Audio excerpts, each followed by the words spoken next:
Durante más de 50 años, una pequeña vecindad logró algo que muy pocas producciones televisivas han construido: unir a generaciones enteras frente a un mismo televisor. No importaba el país, el idioma o la edad. Bastaban unos cuantos segundos para reconocer el barril de un niño huérfano, los gritos de un propietario malhumorado, las ocurrencias de una niña pecosa o la inconfundible voz de un niño rico que siempre terminaba diciendo: cállate, cállate, cállate, que me desesperas. Para millones de personas, El Chavo del Ocho no era simplemente una serie de televisión, era parte de la infancia, parte de la familia y para muchos un refugio al que simplemente podían regresar. Durante décadas vimos a aquellos personajes convertirse como si realmente fuera una gran familia. Ellos reían juntos, viajaban juntos, celebraban juntos y transmitían la imagen de un grupo inseparable que había encontrado la fórmula perfecta para hacer reír al mundo entero. Pero cuando las cámaras dejaban de grabar, la realidad era muy distinta. Detrás de aquellas sonrisas comenzaron a surgir desacuerdos que poco a poco fueron convirtiéndose en profundas heridas. El éxito trajo fama, la fama trajo dinero, y el dinero abrió la puerta a disputas que terminarían separando a quienes alguna vez compartieron un mismo sueño. Hubo conflictos por personajes, demandas por derechos de autor, acusaciones de traición, relaciones sentimentales que alteraron la convivencia del elenco, versiones completamente opuestas sobre un mismo hecho y amistades que jamás volvieron a reconstruirse. Lo más sorprendente es que muchas de estas diferencias nunca ocurrieron frente al público. Mientras millones de personas seguían riendo por cada episodio, detrás del escenario se estaba desarrollando una historia completamente distinta. Una historia marcada por el orgullo, las decisiones profesionales, las emociones y las consecuencias de alcanzar un éxito que nadie había imaginado. Pero aquí surge una pregunta que sigue dividiendo a los seguidores de la serie hasta el día de hoy. Y la pregunta es: ¿quién tenía realmente la razón? ¿Fue Roberto Gómez Bolaños un creador o simplemente defendió su obra? ¿O algunos de sus compañeros fueron tratados injustamente después de ayudar a construir uno de los programas más exitosos de la televisión? Durante años, cada protagonista contó su propia versión en entrevistas, libros, documentales, declaraciones públicas. Cada uno defendió su verdad y quizá por eso este caso sigue despertando tanto interés décadas después. Porque no existe una única historia, existen varias y todas parecen contener una parte de verdad. Hoy recorreremos los momentos que marcaron el ascenso y la caída de uno de los elencos más queridos de América Latina. No para buscar culpables, sino para comprender cómo el éxito, la fama y las diferencias humanas pueden transformar incluso a quienes parecían inseparables. Porque detrás de las carcajadas que acompañaron la infancia de millones de personas, también existió una historia de conflicto que muy pocos llegaron a conocer por completo. La familia perfecta que nunca existió. A finales de la década de 1960, la televisión mexicana vivía un momento enorme de crecimiento. Los programas de comedia eran cada vez más populares, pero la competencia también era feroz. Fue en ese contexto donde comenzó a destacar un joven escritor llamado Roberto Gómez Bolaños. Antes de convertirse en actor, Roberto ya era considerado uno de los guionistas más talentosos de México. Había escrito para programas humorísticos, campañas publicitarias, para producciones televisivas, y su capacidad para construir historias sencillas eran fenomenal. Estaban llenas de ingenio y esto llamó rápidamente la atención de los productores. Fue precisamente esa habilidad la que le valió un apodo que terminaría acompañándolo el resto de su vida: Chespirito, un sobrenombre inspirado en William Shakespeare. No porque escribiera tragedias, sino porque muchos consideraban que poseía un talento excepcional para crear personajes inolvidables. Con el paso del tiempo comenzó a aparecer frente a las cámaras interpretando distintos papeles humorísticos. Sin embargo, todavía faltaba el personaje que cambiaría para siempre la historia de la televisión latinoamericana. En 1971 apareció un niño pobre, sin zapatos, con ropa desgastada, que vivía dentro de un barril. Era un personaje tan sencillo que nadie imaginaba lo que estaba a punto de ocurrir. Ese niño era El Chavo. Y casi sin proponérselo, Roberto Gómez Bolaños acababa de crear uno de los fenómenos culturales más importantes del habla hispana. La fórmula parecía increíble: una simple vecindad, personajes comunes, problemas cotidianos, confusiones y un humor completamente blanco. Pero detrás de esta aparente simplicidad existía una precisión extraordinaria. Cada personaje cumplía una función específica. Don Ramón representaba al adulto desocupado, ingenioso y carismático. Por su lado, doña Florinda era la madre protectora y orgullosa. La Chilindrina aportaba picardía e inteligencia. Kiko simbolizaba al niño consentido que, sin querer, provocaba buena parte de los conflictos. El profesor Girafales aportaba elegancia y serenidad. El señor Barriga equilibraba la autoridad con la comprensión. Y el Chavo funcionaba como el corazón emocional de toda la historia. Pero ninguno de ellos brillaba completamente por sí solo. Era el conjunto lo que convertía aquella vecindad en un lugar realmente inolvidable. Con el paso de los meses ocurrió algo que ni siquiera Televisa esperaba. Las audiencias comenzaron a dispararse. Primero fue en México, después en Centroamérica, luego en Sudamérica y finalmente prácticamente toda Hispanoamérica. El programa comenzó a doblarse, a retransmitirse y exportarse a decenas de otros países. Cada episodio era visto por millones de personas. Las giras internacionales reunían estadios completos. Los actores eran recibidos como auténticas estrellas. Los aeropuertos colapsaban por la cantidad de seguidores que querían saludarlos. La vecindad había dejado de ser un simple escenario de televisión. Se había convertido en un fenómeno internacional. Y con ese éxito llegó algo que casi siempre acompaña a los grandes fenómenos del entretenimiento: el dinero, las licencias, los contratos, las regalías, las presentaciones en vivo, los productos oficiales, las transmisiones internacionales. Lo que alguna vez había sido un pequeño programa humorístico, ahora movía cifras enormes para la industria televisiva de la época. Desde afuera parecía que todos estaban viviendo el mejor momento de sus vidas. El público veía entrevistas donde el elenco reía unido, fotografías de viajes, presentaciones, abrazos, convivencias. Todo transmitía la imagen de una amistad plena e inquebrantable. Pero esa imagen estaba lejos de contar toda la historia de la realidad. Porque mientras el éxito seguía creciendo, también comenzaban a surgir preguntas que nadie había imaginado al principio. ¿Quién era realmente el dueño de aquellos personajes? ¿Quién merecía recibir una mayor parte de las ganancias?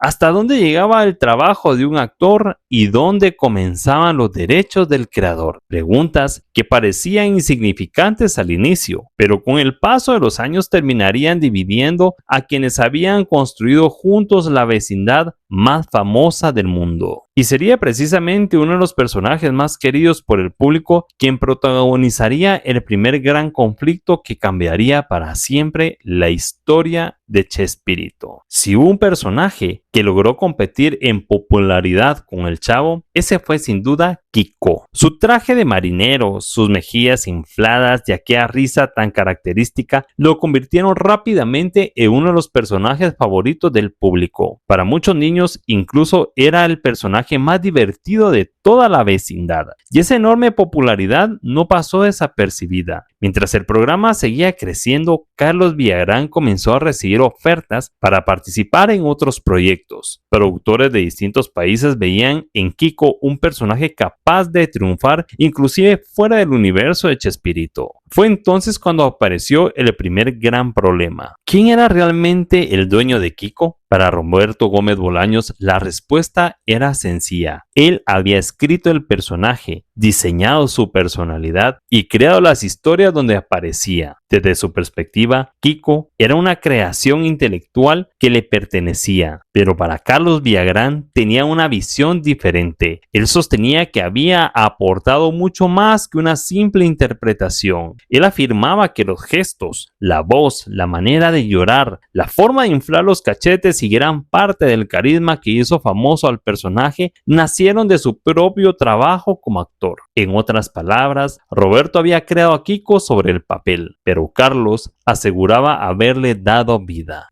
¿Le quitaste este personaje a Gómez Bolaño o el Kiko es tuyo? No, yo considero que el Kiko es mío. Considero que el actor es el que hace a los personajes.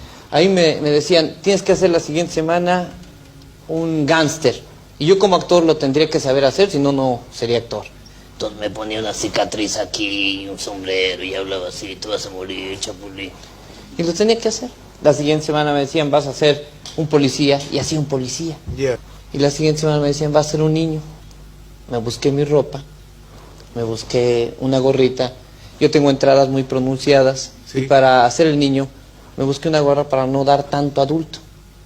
Me busqué la gorra, me vestí, busqué el traje de marinerito, que no sabía ni cuál traje, pero fui a vestuario.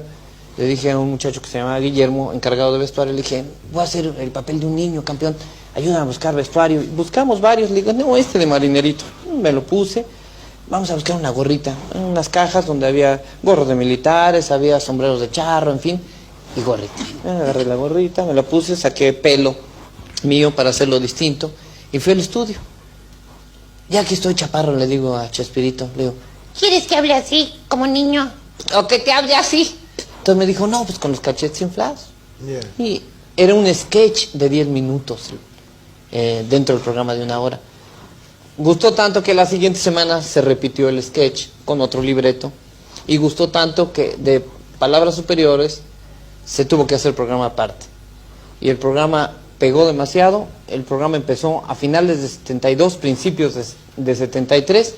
Y él registró los personajes como suyos en 77, cuando ya estaba internacionalmente aceptado el programa. ¿Estás peleado con Chespirito actualmente? No precisamente peleado, sino que simplemente me salí del programa y he tenido una persecución de él incansable en los 17 países. Mandó cartas, giros, circulares, que nadie me contratara porque el personaje no era mío, era de él, si no se verían demandados por él. Pasé más de 1 año sin trabajar, tuve que cambiarle el nombre, tuve que cambiarle la vestimenta, pero yo considero que Dios es muy grande y hay camino para todos y hay puertas abiertas para todo el mundo. México? Me salgo del programa, el programa se cayó hasta el suelo, se sale Don Ramón, se sale el director del programa Enrique Segoviano y se sale el locutor, 4 personas. El programa se fue tan abajo que lo tuvieron que quitar. Entonces fue pues muy difícil para mí, me tuve que salir de mi país, es una de las cosas que más me dolió, ser mexicano y no poder trabajar en México, ¿no? En lo que yo sé.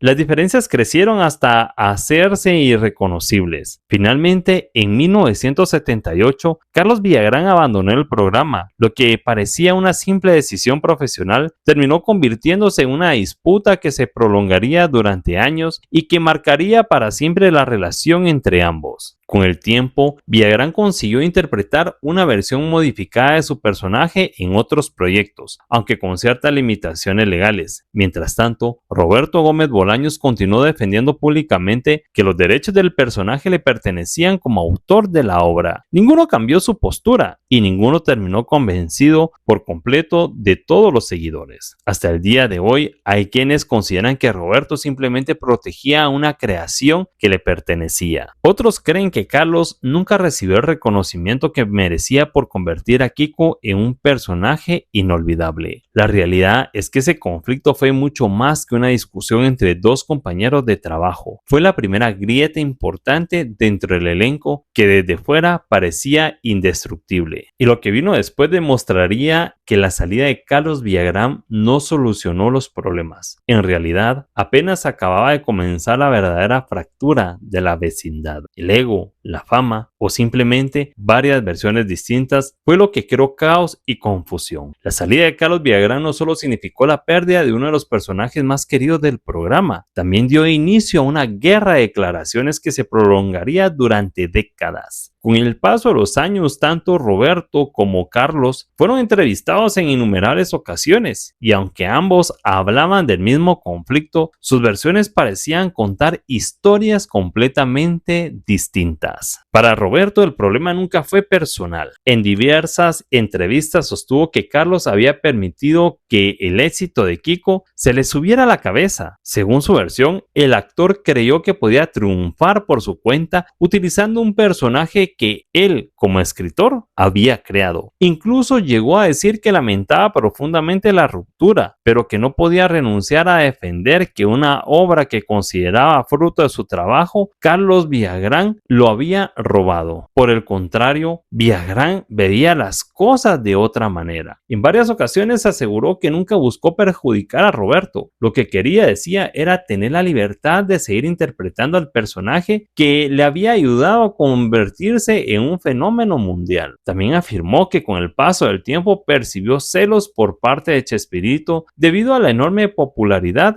que había alcanzado. Y es ahí donde la historia realmente se vuelve interesante, porque ninguno de los dos logró demostrar por completo que tenía la razón. No existen grabaciones de aquellas discusiones privadas, no existen documentos que expliquen cada conversación, solo existen entrevistas, recuerdos y testimonios contados muchos años después de que ocurrieran los hechos. Y es que todos sabemos algo sobre la memoria. Con el tiempo, los recuerdos también cambian. Quizá Roberto realmente sintió que defendía una creación legítima. Quizá Carlos creyó sinceramente que no estaba recibiendo el reconocimiento que merecía. O quizá ambos tenían parte de razón. Lo único indiscutible es que aquella amistad nunca volvió a recuperarse. Y mientras el público seguía disfrutando de las repeticiones del Chavo del Ocho, dos de sus principales protagonistas ya no podían compartir el mismo escenario. Pero si la salida de Kiko fue un golpe para el programa, lo que estaba por ocurrir dentro del propio elenco terminaría provocando una fractura todavía más profunda. Y esa historia comienza con la relación sentimental que cambiaría para siempre la convivencia en la vecindad. Hablar de Florinda Mesa es probablemente hablar del tema más delicado de la historia de Chespirito, no por su trabajo como actriz. Ese nunca estuvo en duda. Su interpretación de Doña Florinda se convirtió en uno de los personajes más recordados de la televisión. La controversia surgió por algo que ocurría fuera del escenario. Con el paso de los años, Roberto Gómez Bolaños y Florinda Mesa comenzaron una relación sentimental que terminaría convirtiéndose en matrimonio. Sin embargo, cuando esa relación inició, Roberto todavía estaba casado y tenía una familia. Este hecho provocó numerosas críticas y, según distintos testimonios, también generó tensiones dentro del propio elenco. Con el tiempo comenzaron a surgir rumores. Algunos afirmaban que Florinda tenía una influencia cada vez mayor sobre las decisiones de Roberto. Otros aseguraban que esas historias eran exageraciones nacidas del resentimiento. Lo cierto es que nunca existió una versión única aceptada por todos. Algunos compañeros mantuvieron una buena relación con la pareja, otros terminaron alejándose poco a poco. Lo interesante es que casi ninguno de ellos explicó con detalle qué estaba sucediendo detrás de cámaras, y ese silencio dio paso a décadas de especulaciones. Lo que sí parece claro es que el ambiente ya no era el mismo. Las relaciones personales comenzaban a mezclarse con las profesionales, y cuando eso ocurre en un proyecto tan exitoso, las diferencias suelen hacerse cada vez más difíciles de resolver. Pero sí hubo una salida que realmente sorprendió al público, y fue la de un hombre que jamás imaginó convertirse en leyenda, Don Ramón. La pregunta es, ¿por qué Ramón Valdés decidió irse? Si hoy le preguntas a cualquier fan del Chavo del Ocho cuál era su personaje favorito, es muy probable que respondan lo mismo, Don Ramón. Su humor, su espontaneidad y su increíble química con el resto del elenco hicieron que se convirtiera en uno de los personajes más queridos de toda la serie. Por eso, cuando dejó el programa, miles de personas comenzaron a preguntarse qué había ocurrido. Y aquí aparece otro de los grandes misterios de esta historia. Existen varias versiones. Una sostiene que Ramón Valdés decidió marcharse por solidaridad con Carlos Villagrán, con quien mantenía una gran amistad.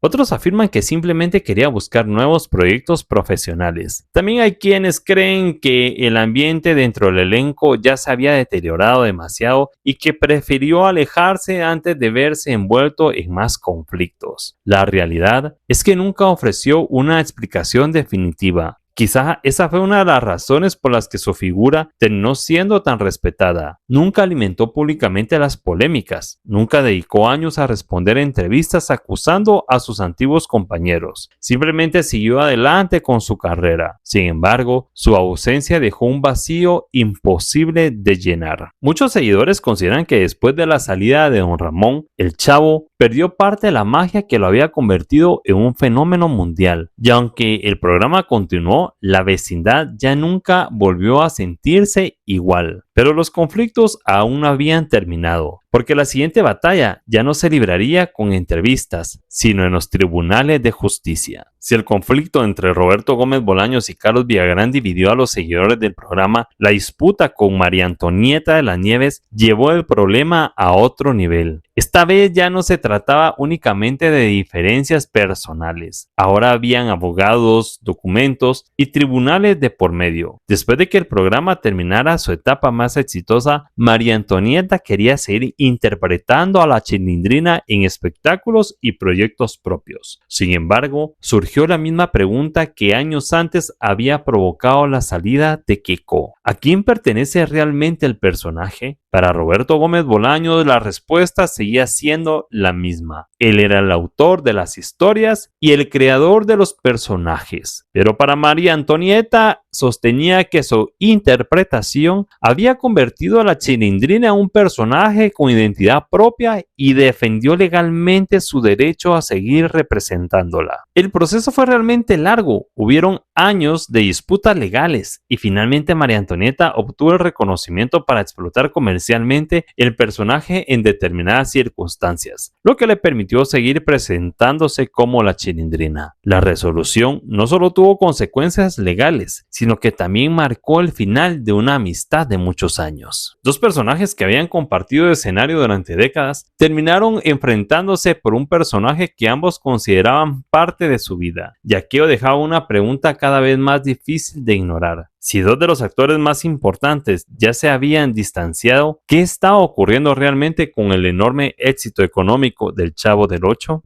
Existe una frase muy conocida que dice: cuando el dinero entra por la puerta, muchas amistades salen por la ventana. Y para muchos seguidores esa frase resume perfectamente la historia de Chespirito. Durante décadas, El Chavo del Ocho fue retransmitido en decenas de países. Millones de personas seguían viendo los mismos capítulos una y otra vez. El programa generaba ingresos por licencias, derechos de transmisión, productos oficiales y presentaciones. Chespirito se había convertido en una de las franquicias más rentables de la televisión latinoamericana. Sin embargo, varios integrantes del elenco manifestaron en distintos momentos que no recibían beneficios proporcionales al éxito internacional que seguía teniendo la serie. Cada uno explicó la situación desde una perspectiva distinta. Algunos hablaban de contratos firmados en otra época, cuando nadie imaginaba el alcance que tendría el programa. Otros defendían que los derechos correspondían al creador de la obra, y algunos simplemente preferían no hablar del tema. Lo cierto es que con el paso de los años las diferencias económicas terminaron mezclándose con los conflictos personajes que ya existían. Las viejas heridas nunca cerraron, y cada nueva entrevista parecía reabrir una discusión que va décadas sin resolverse. Quizá esa sea la mayor lección de esta historia, porque el éxito no siempre une, en ocasiones también puede separar, especialmente cuando cada persona siente que su aportación fue indispensable para alcanzar ese éxito. Y siendo honestos, probablemente todos tenían gran parte de la razón. Sin Roberto Gómez Bolaños nunca habría existido la historia, pero sin actores como Ramón Valdés, Carlos Villagrán, María Antonieta de las Nieves, Edgar Vivar, Rubén Aguirre, Angelines Fernández o Florinda Mesa, la vecindad jamás habría cobrado la vida en que la recordamos. Tal vez el verdadero éxito del Chavo del Ocho nunca perteneció a una sola persona, sino más bien al talento colectivo de un grupo que durante algunos años logró crear algo irrepetible. A veces podemos pensar que las historias más bonitas únicamente existen dentro de la ficción, y quizá eso fue lo que realmente ocurrió con el Chavo del Ocho. Mientras la vecindad nos enseñaba valores como la amistad, el perdón, la solidaridad y la importancia de ayudar al prójimo, quienes daban vida a esos personajes se enfrentaban los mismos problemas que cualquier ser humano. Estaban enfrentando diferencias, orgullo, desacuerdos, intereses económicos, decisiones difíciles y heridas que con el paso del tiempo nunca terminaron de sanar. Durante años, muchos intentaron responder una pregunta aparentemente sencilla: ¿quién fue el verdadero culpable? Pero quizá esa sea la pregunta equivocada, porque después de revisar entrevistas, declaraciones y testimonio de los propios protagonistas, resulta evidente que cada uno vivió esta historia desde una perspectiva distinta. Roberto Gómez Bolaños defendió su obra como escritor y creador. Carlos Villagrán defendió el personaje que ayudó a convertirse en un ícono. María Antonieta luchó por conservar a la Chilindrina. Ramón Valdés eligió el silencio. Y el resto del elenco siguió adelante con sus propias vidas. Tal vez ninguno fue completamente inocente y tampoco completamente culpable, porque al final el éxito suele sacar lo mejor de cada uno, pero también lo peor de las personas. Sin embargo, hay algo que con el tiempo nunca se pudo destruir. Más de 50 años después de su estreno, millones de personas siguen riendo con las mismas escenas. Nuevas generaciones descubren la vecindad, los adultos vuelven a verla con nostalgia y los personajes continúan vivos en la memoria colectiva de toda Hispanoamérica. Quizá esa sea la verdadera magia de Chespirito, no haber creado un programa perfecto, sino haber creado personajes tan humanos que incluso sus propios conflictos fuera de la pantalla terminaron pareciéndose a las historias que contaban dentro de ella. Porque al igual que la vecindad, la vida nunca fue perfecta, pero siempre dejó algo que recordar. ¿Y tú, después de conocer esta historia, crees que alguno de ellos tuvo realmente la razón o todos fueron víctimas del enorme éxito que construyeron juntos? Te leo en los comentarios.